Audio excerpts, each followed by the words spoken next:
Hello, everyone, and welcome back here to another exciting episode of Randy at his kitchen table talking NIPSCO. I'm Randy Niemeyer, Lake County Councilman for the 7th District of Lake County. I am also the Lake County Republican Party Chairman and a small business owner. My brother and I own a small trucking company of 20 trucks that transports milk and liquid food products in tankers from dairy farms and other various places. So, happy to be with you again talking NIPSCO trackers. And again, for those of you just joining me, what is a tracker? Tracker is something you don't know that's even happening on your bill, but it's used and approved by the IURC to allow for flexible rate adjustments in between rate cases. And many of us have seen our bills expand 200, 300%, which doesn't match the estimated 9 to 12% cost of these trackers. Unless, of course, we just don't know it, but they're stacking them, which, yeah, it probably could be, right? I mean, why not? Just keep stacking stuff on top of us. All right, last episode we went through NIPSCO capital trackers, and if you didn't see that one, please go back to that. This is very helpful information because we are going to educate, because those of you who have watched me in public service for the last 16 years know that I'm someone that studies the issues. I'm always looking for resolutions. We can't effectively self-govern if we don't understand how the issues happen, what solutions and remedies there are under the law available to us, and how to take that action. So that's why I do what I do, and I've always done it this way. So follow along. We're educating right now.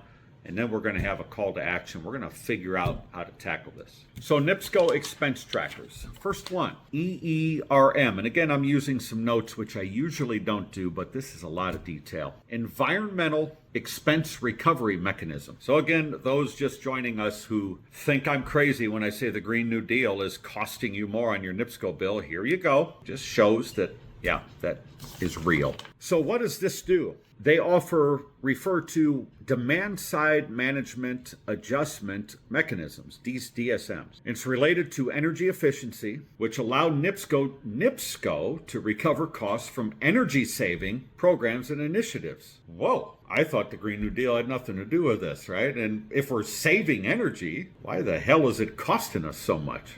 That doesn't make any sense, right? Okay, so let's take a look at the cost recovery mechanism. It says it's a return of depreciation, so their equipment is depreciating, and operations and maintenance related to approved environmental projects. Again, environmental projects. These Green New Deal things cost lots and lots of money, folks. But this allows for that immediate return, right? NIPSCO just will not risk anything because they got to pay their shareholders. All right. Thank you very much. When does this happen? Annually. They do this annually. So there's your EERM, Environmental Expense Recovery Mechanism. Next, the RA, Resource Adequacy. The function of this is it covers costs associated with resource adequacy, which includes capacity resources needed for system reliability. So as there's more demands on capacity, NIPSCO gets to grab that money back right away. We don't want to see them risk anything or have their shareholders on the hook for anything. By God, that would be a tragedy. So the cost recovery, it's a recovery of prudently incurred capacity cost and 75% of cost associated with any credits paid through Rider 675. And again, these riders, go on the OUCC website, go on the NIPSCO website. There's some information, and we're going to post some links here on this video series so you can follow along. Do some of your own research. Don't believe me. Look into some of this stuff yourself.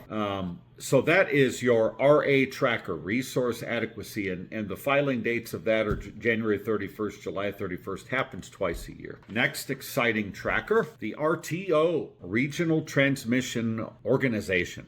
What the hell is that, right? It's authorized by the IURC, cause number 44156. It adjusts electric rates to recover costs from participating in the Mid-Continent Independent System Operator, or MISO. What the hell is that? These variable, typically biannual adjustments cover transmission fees, including MISO. I mean, who knew we were a member of this club? Is there like you get free golf or a free cocktail or something? I mean, what the hell is this? Key RTO trackers. And again, we're going to put some of this information up, so I'm not going to bore you with all of it. But if we look at this, happens semi-annual, January 31, July 31. It is the Indiana Office of Utility Consumer Counselor, OUCC, another crappy four-letter agency reviews these filings to ensure accurate cost recovery. And the recent changes took place on February 1. NIPSCO proposed aligning tracker factors with other rates to start on the first of the month. So welcome to your high bills, folks. Gotta protect those shareholders, folks, at all costs.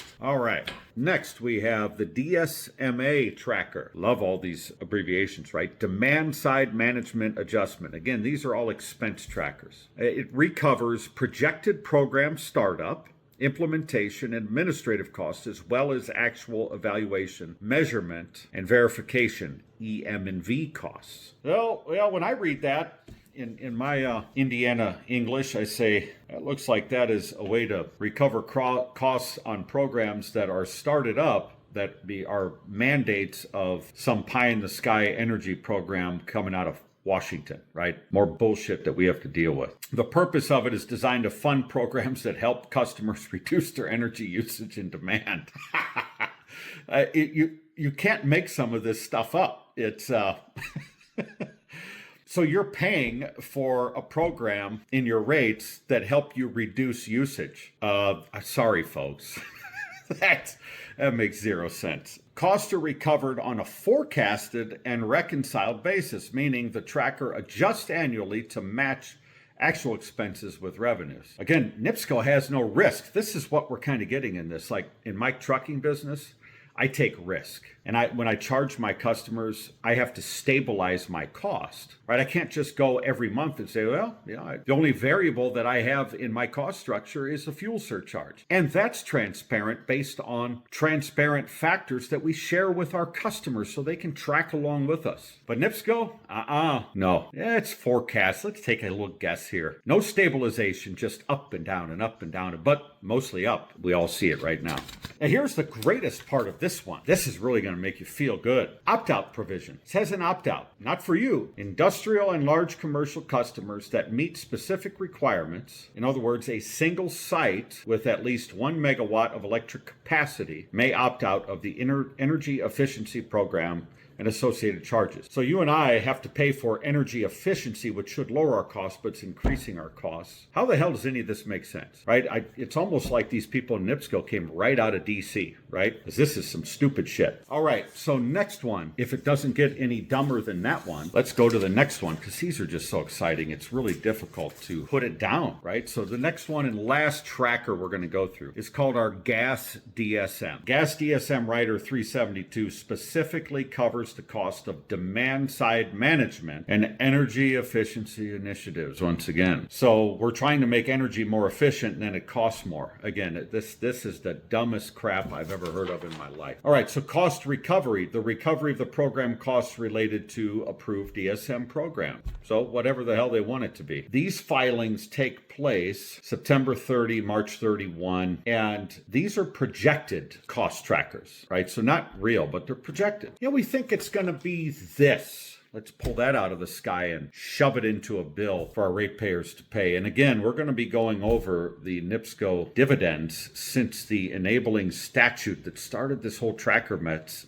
back in 2013. And you're probably not going to be surprised of what you see. So thanks for joining me on the third part of our NIPSCO series, but the second part of our tracker series, where we discuss those little hidden gems that we find or we don't see in our electric bills, our power bills, but they're there. And you and I are paying the freight on them. And as I just read to you, they are loaded with bullshit, okay? Just loaded with it. It's really interesting to think about and read through some of this stuff. I hope you take time to look up some of this material on your own. Again, we're going to provide you with some links, some information. Do your own research too. Let's educate ourselves, because the only way we can truly self-govern is to educate ourselves on the good, the bad, and the ugly of every process, because we can impact legislation if enough of us are educated to articulate this message to our legislators that we demand change in this program. So stay tuned for the next episode. Thank you all so much for joining me once again, and I look forward to continuing this work right alongside of you.